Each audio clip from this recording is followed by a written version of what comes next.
घुटने जवाब दे गए। 50 किलोमीटर दूर दफ्तर कैसे जाऊंगी? क्या अब मेरा नाम कट जाएगा? बाप दादा का 50 साल पुराना कागज कहाँ से लाऊं? क्या एक कागज नहीं मिला तो मैं देश का नागरिक नहीं? सिर्फ नाम की स्पेलिंग गलत थी, उन्होंने मुझे शक वाली लिस्ट में डाल दिया। क्या मेरा वोट बेकार हो गया? आगे बढ़ने से पहले डिस्क्लेमर को ध्यान से पढ़ें। एक छोटी सी स्पेलिंग मिस्टेक, जी हाँ, सिर्फ एक मात्रा की गलती आपके वोटर आईडी कार्ड को प्रभावित कर सकती है। क्या आपको पता है कि पश्चिम बंगाल में पिछले कुछ महीनों में करीब 1.5 करोड़ लोगों को उनके वोटर लिस्ट डेटा में गड़बड़ी के लिए नोटिस भेजे गए हैं? नमस्ते दोस्तों, आज मैं आपसे एक बहुत जरूरी बात करने आया हूँ कि ये बात आपके वोट डालने के अधिकार की है, ये बात आपकी पहचान की है। अगर आपके पास पुराने कागजात नहीं है या आपके माता पिता के नाम में कोई गड़बड़ है तो ये वीडियो आज के आपकी जिंदगी का सबसे जरूरी वीडियो है, क्योंकि सुप्रीम कोर्ट ने जनवरी 2026 में एक ऐसा ऐतिहासिक फैसला सुनाया है जिसने चुनाव आयोग यानी ईसीआई को हिलाकर रख दिया है। अगर आप पश्चिम बंगाल, बिहार, तमिलनाडु या भारत के किसी भी कोने में रहते हैं तो ये फैसला आपके लिए एक कवच है। आज मैं आपको सुप्रीम कोर्ट के मुख्य निर्देश बताऊंगा जो आम आदमी को बड़ी राहत देते हैं। लेकिन आगे बढ़ने से पहले एक छोटी सी विनती है, ये जानकारी हर उस आदमी के लिए जरूरी है जो पढ़ा लिखा नहीं है या जिसे कानून की जानकारी नहीं है। मैं अमर ऐसी ही जरूरी सरकारी अपडेट्स आपके लिए लाता रहता हूं। तो अभी नीचे जो लाल रंग का सब्सक्राइब बटन है उसे दबा दीजिए और वो घंटी भी बजा दीजिए। और हाँ, कमेंट में एक बात जरूर बताइएगा, क्या आपके वोटर आईडी या आधार कार्ड में कोई गलती है जिसे सुधारने में आपको पसीने आ रहे हैं? हाँ या ना लिख तो कमेंट जरूर करें। अब आते हैं मुख्य बात पर। आखिर ये SIR यानी स्पेशल इंटेंसिव रिवीजन है क्या और क्यों मचा है इतना बवाल? लेकिन उससे पहले एक छोटा सा डिस्क्लेमर, मैं कोई वकील, लीगल एडवाइजर या सरकारी अधिकारी नहीं। ये जानकारी सिर्फ आपकी जनरल अवेयरनेस के लिए है जो पब्लिकली उपलब्ध रिपोर्ट्स और न्यूज से ली गई है। अपने केस में हमेशा ऑफिशियल सोर्स या अथॉरिटी से कंफर्म करें। अब सबसे पहले समझते हैं कि ये मुसीबत शुरू कहां से हुई। चुनाव आयोग ने एक प्रोसेस शुरू किया जिसे कहते हैं SIR स्पेशल इंटेंसिव रिवीजन। सुनने में ये एक रूटीन चेकिंग लगती है, लेकिन असलियत में ये वोटर लिस्ट को जीरो से चेक करने का काम है। चुनाव आयोग का कंप्यूटर वोटर लिस्ट की जांच करता है और अगर उसे डेटा में कोई लॉजिकल डिस्क्रिपेंसी मिलती है तो वो नोटिस भेज देता है।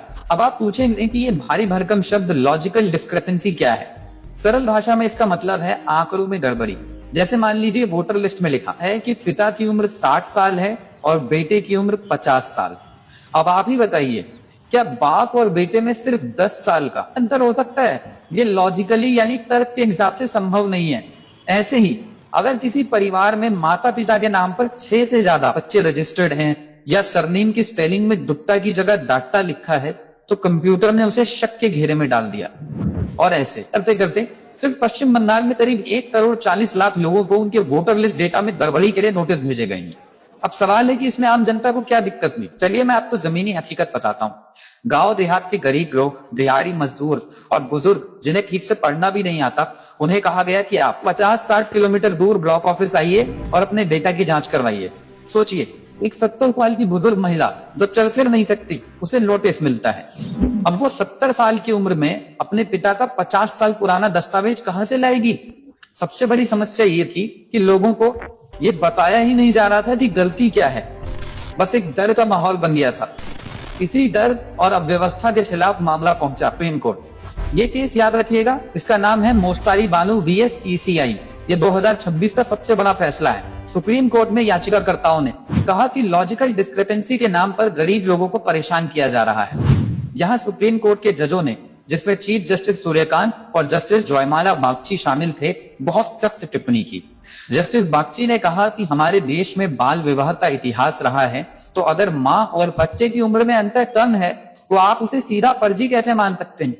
आपको जमीनी हकीकत देखनी होगी, न कि सिर्फ कंप्यूटर का डेटा। और फिर जनवरी 2026 में सुप्रीम कोर्ट ने वो फैसला सुनाया जिसने आम आदमी को बहुत बड़ी राहत दी है। कोर्ट ने चुनाव आयोग को फटकार लगाते हुए कई महत्वपूर्ण निर्देश दिए हैं। ये निर्देश अब पत्थर की लकीर हैं। दोस्तों, फिर से याद दिला दूं, ये सब जानकारी पब्लिक रिपोर्ट्स और कोर्ट के ऑर्डर्स के आधार पे है। मैं कोई लीगल एक्सपर्ट नहीं हूँ, सिर्फ अवेयरनेस के लिए बता रहा हूँ। अपना केस हो तो ऑफिशियल ईसीआई वेबसाइट या लोकल अथॉरिटी से चेक करें। अब चलिए ध्यान से सुनिए, ये मुख्य निर्देश ये आपकी रक्षा करेगा। निर्देश नंबर 1, लिस्ट हर जगह लगानी होगी। कोर्ट ने साफ कहा कि ये लिस्ट सिर्फ इंटरनेट पर नहीं बल्कि हर ग्राम पंचायत भवन, ब्लॉक ऑफिस और शहर के वार्ड ऑफिस में चिपकानी होगी, ताकि वो गरीब आदमी जिसके पास स्मार्टफोन नहीं है वो भी जाकर देख सके कि उसका नाम उस लिस्ट में है या नहीं। ये गांव के लोगों के लिए बहुत बड़ी जीत है। निर्देश नंबर 2, खुद जाना जरूरी नहीं।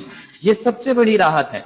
अक्सर ऐसा होता है कि जो व्यक्ति कमाने के लिए दूसरे शहर गया है उसे नोटिस आ जाता है। सुप्रीम कोर्ट ने ये ऐतिहासिक छूट दी है कि अगर वोटर खुद सुनवाई के लिए नहीं आ सकता तो वो अपने किसी प्रतिनिधि यानी ऑथराइज्ड एजेंट को भेज सकता है। ये आपका बेटा, पड़ोसी या कोई भी समझदार आदमी हो सकता है। बस एक सादे आदेश पर लिखकर या अंगूठा लगाकर देना होगा। अब अधिकारी ये कहकर नहीं भगा सकते कि वोटर को खुद बुलाओ। निर्देश नंबर 3, दस्तावेज स्थानीय स्तर पर जमा कर सकते हैं। गरीब आदमी को दूर नहीं जाना पड़ेगा, पंचायत भवन या ब्लॉक ऑफिस में ही जमा कर सकते हैं। निर्देश नंबर 4, रसीद देना अनिवार्य है। ये बहुत बड़ी धांधली थी। लोग कागज जमा करते थे और अधिकारी इसे कचरे में फेंक देते थे। सुप्रीम कोर्ट ने कहा नो मोर। अब अगर आप कोई भी दस्तावेज जमा करते हैं तो अधिकारी को आपको एक लिखित रिसीट या प्रमाण पत्र देना होगा कि दस्तावेज मिल गए और सुनवाई हो गई। ये रसीद कोर्ट में सबूत मानी जाएगी कि आपने अपनी जिम्मेदारी पूरी की है। निर्देश नंबर 5, क्लास 10 एडमिट कार्ड की मान्यता। दोस्तों, जन्म तिथि साबित करना भारत में सबसे बड़ा सिरदर्द है। सुप्रीम कोर्ट ने साफ आदेश दिया है, अगर क्लास 10 एडमिट कार्ड किसी सरकारी बोर्ड ने जारी किया है तो उसे जन्म तिथि का पक्का सबूत माना जाएगा। अगर आपके पास जन्म प्रमाण पत्र नहीं है तो अपना पुराना 10वीं का एडमिट कार्ड ढूंढ निकालिए, वो अब आपका सबसे बड़ा हथियार है। अधिकारी उसे लेने से मना नहीं कर सकता। निर्देश नंबर 6, 10 दिन का एक्स्ट्रा टाइम। कोर्ट ने आदेश दिया कि जिस दिन लिस्ट पंचायत भवन पर चिपकेगी उसके बाद लोगों को अपनी बात रखने के लिए कम से कम 10 दिन का अतिरिक्त समय दिया जाएगा। कोई जल्दबाजी नहीं होगी। निर्देश नंबर 7, सुनवाई का मौका अनिवार्य है। सबमिशन के समय ही व्यक्तिगत या प्रतिनिधि के जरिए सुनवाई होगी। निर्देश नंबर 8, पुलिस सुरक्षा और सुचारू प्रक्रिया। सुप्रीम कोर्ट ने राज्य के डीजीपी को आदेश दिया है कि वो सुनिश्चित करें कि जब लोग अपने कागज जमा करने जाएं तो वहां कोई डर का माहौल ना हो। पुलिस को सुरक्षा देनी होगी और पूरी प्रक्रिया सुचारू रूप से चले। निर्देश नंबर 9, पर्याप्त स्टाफ और मैन पावर। राज्य सरकार को पर्याप्त कर्मचारी उपलब्ध कराने होंगे ताकि प्रक्रिया बिना परेशानी के चले। निर्देश नंबर 10, कोर्ट ने आम आदमी की परेशानी को देखते हुए सख्ती से कहा कि यह प्रक्रिया इंसानियत से और पारदर्शी तरीके से होनी चाहिए। अब आप सोच रहे होंगे मैं तो बिहार में हूं या मैं तो यूपी में हूं, क्या ये मेरे लिए है? ध्यान से सुनिए, ये फैसला मुख्य रूप से पश्चिम बंगाल के एसआईआर केस में आया है, लेकिन सुप्रीम कोर्ट के इन सिद्धांतों को अन्य राज्यों में भी नजीर के रूप में इस्तेमाल किया जा सकता है। इसका मतलब है कि अगर कल को बिहार, महाराष्ट्र या किसी भी राज्य में वोटर लिस्ट का काम होता है तो चुनाव आयोग को इसी तरह पारदर्शिता और राहत का ध्यान रखना होगा। अब सवाल है कि एक जागरूक नागरिक के तौर पर आपको अभी क्या करना चाहिए। मैं आपको 4 काम बता रहा हूं जो आपको अभी करने चाहिए। पहला काम, अपना वोटर आईडी आज ही चेक करें, देखें कि क्या आपका नाम किसी संदिग्ध लिस्ट में तो नहीं है।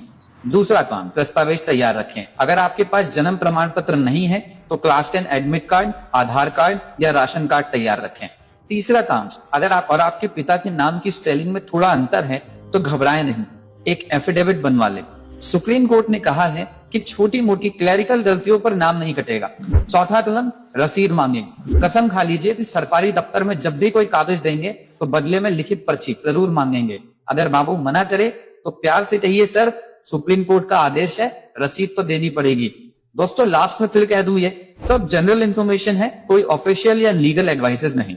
अपना पर्सनल मामला हो तो ईसीआई की वेबसाइट या लोकल ऑफिस जाकर खुद वेरीफाई करें। दोस्तों, अगर इन सब के बावजूद आपका नाम काट दिया जाता है तो याद रखिए, वोटर लिस्ट से नाम हटाना आपके संवैधानिक अधिकार का हनन है। आप इस फैसले की कॉपी का इस्तेमाल करके डीएम के पास अपील कर सकते हैं। ये जीत सिर्फ मोस्तारी बानू की नहीं है, ये जीत उस हर भारतीय की है जो अपनी पहचान को लेकर डर रहा था। न्यायपालिका ने एक बार फिर साबित कर दिया है कि वो आम आदमी के साथ खड़ी है। तो दोस्तों, मेरी आपसे एक ही विनती है, डरे नहीं, जागरूक बने। अब आपको एक काम करना है, इस वीडियो को अपने परिवार के व्हाट्सएप ग्रुप में और अपने दोस्तों को जरूर शेयर करें। हो सकता है आपका एक शेयर किसी गरीब की वोटिंग राइट्स बचा ले। अगर आपको ये जानकारी काम की लगी तो कमेंट में जय हिंद या थैंक्स एससी जरूर लिखें। मिलता हूं आपसे अगले वीडियो में एक और जरूरी सरकारी अपडेट के साथ। तब तक के लिए सतर्क रहें, सुरक्षित रहें।